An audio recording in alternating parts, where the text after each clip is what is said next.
Hey, what's up, y'all? So I am in Punta Cana, Bavaro Beach, sipping on a nice drink called a Coco Loco and enjoying the weather here. People watching at the same time. And I just want to chop it up with you guys and tell you my experiences, what to watch out for, some tips, and some common things that you should know if you ever decide to visit Punta Cana. So if this is your first time seeing a Punta Cana video from me, you might want to check out the other ones that I made, as this one is just a more in-depth video of my experiences while visiting Punta Cana. So let's get into it. And I'm at the beach hungry, so I hope you guys don't mind. We're gonna eat and we're gonna talk.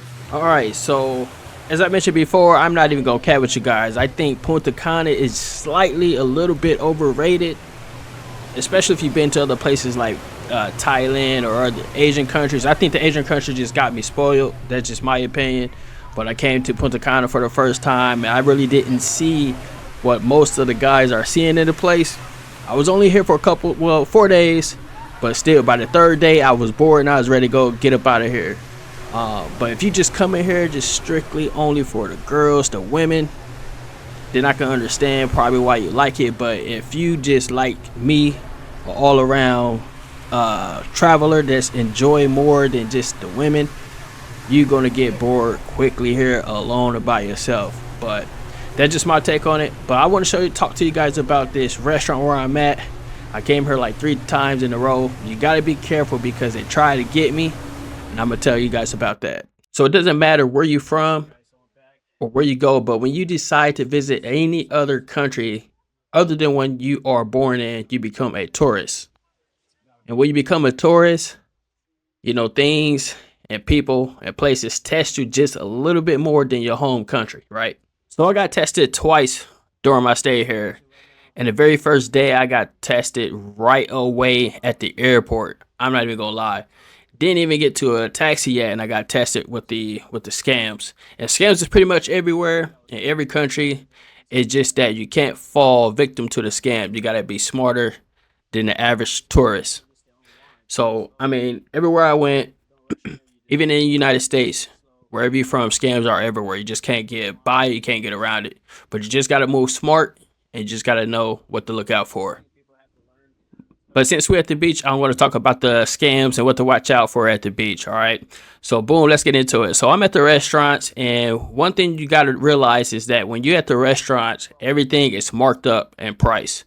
The drinks, the food, the souvenirs, whatever you may think you may want to buy at the beach, just know that the price is going to be marked up, and that's normal. All right. But here's one thing you have to be careful of. You have to be careful of the price padding. So the best thing I can tell you is always have some type of currency of the home or country local currency. If you're going to be out and wanted to buy things like restaurants, food, or whatever, that is the best option. But if you want to go the alternative way and use your credit card or debit card, like me, sometimes I don't carry cash and I just use my card. I think it's just more convenient. And sometimes it save you on the cost of just using ATMs and stuff like that. So whatever the situation may be.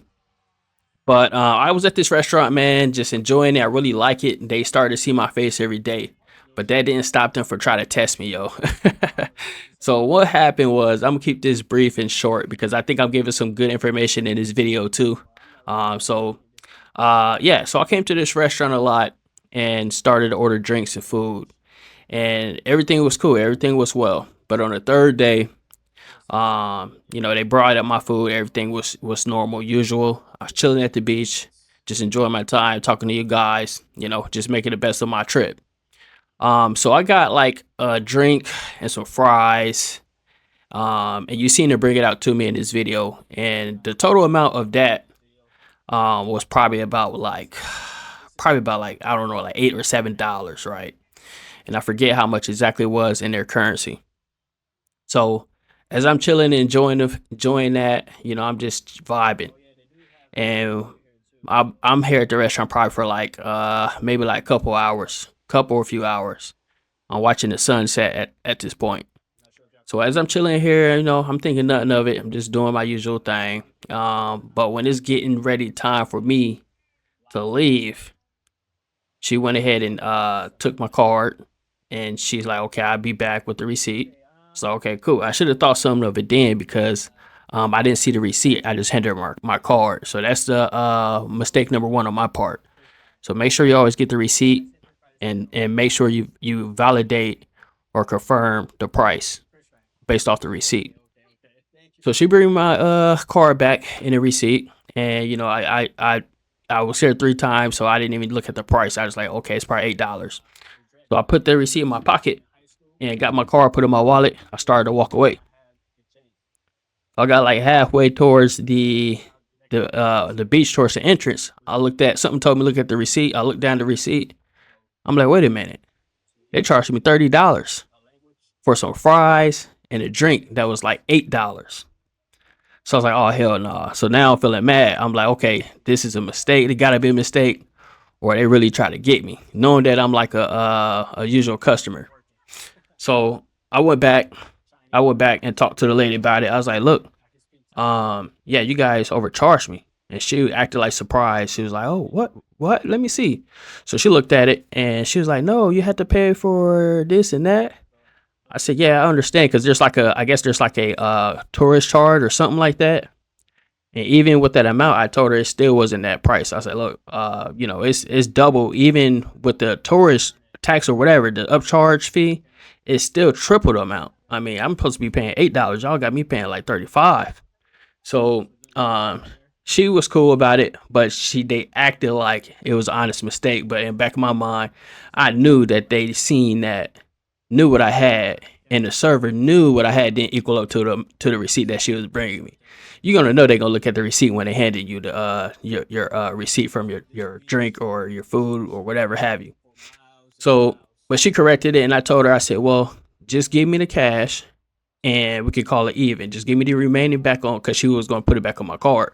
But at that point, I didn't even trust them anymore. I was like, nah, just go ahead and just uh give me the cash. And so she called somebody, and they all worked it out. And then she was like, oh, I'm sorry, I apologize. And you good person, you could come here tomorrow. We give you something special. But at that point, they already lost me as a customer. I'm feeling some type of way now. And the food off the beach was even better than the food in the beach anyway. So the food that's in the mainland and the inland from the beach, 10 times, 100 times better. I mean, they got some real good selections and all type of different food. At the beach is very basic, you know what I mean? Fries, burgers, lobster, seafood. And you got to be careful with their lobster too, because they say the lobster is one price, but what they don't tell you is it's by the pound. So you might be thinking, oh, okay, it's $8 for lobster, but it's by the pound. That thing come out of 3 pounds. Now you're paying $24. So you just gotta be careful, man. So that's one thing I think I should have had mentioned out for my people out there. So if you come here, just be mindful of that. Pay attention to that. Yeah, so that's all I wanted to talk about. I just wanted to briefly come up here and tell you guys what to look out for. That's one of the things. And again, if you want to check out more information about Punta Cana, go check out my other videos. I think this is the third one. I got more coming up, talking about the where to stay and things like that, So stay tuned, guys. And I think what I'm going to do is I'm sharing some good information in this video, but I'm kind of doing like a voiceover. So I'm going to drop that part later on, so you can hear some things I'm talking about in that video as well. Yeah, so that's that, guys. Just always confirm the price, watch your tab, make sure the things that you are paying for is exactly what you didn't have. Take pictures, take videos if you can, because if they don't decide to refund you your money or fix it, you got to prove you had exactly what you have. So that's one tip I want to share with you guys. I'll talk about the scam at the airport in another video, and that's crazy because the dude was dressed up like a police officer. I don't know if he's a real one or fake one, but I was like, this is crazy. This dude supposed to be helping people. He out here trying to scam people. But luckily, man, I'm an experienced solo traveler, so it takes a lot more effort and a lot more finesse to get me. But yeah, man. All right, guys. Hey, that's pretty much it. I just want to keep it basic. I could go in a lot more depth, but I'm just going to be mindful of you guys' time, and we'll talk about more later. Hey, appreciate you guys. All right, so that's pretty much it for the walk or for the vlog. I appreciate you guys for tuning in. Hey, this is Real Travel Speaks. Stay tuned. We're going to do big and better things. I appreciate you if you like, subscribe, or even comment on this video. All right, guys. Peace.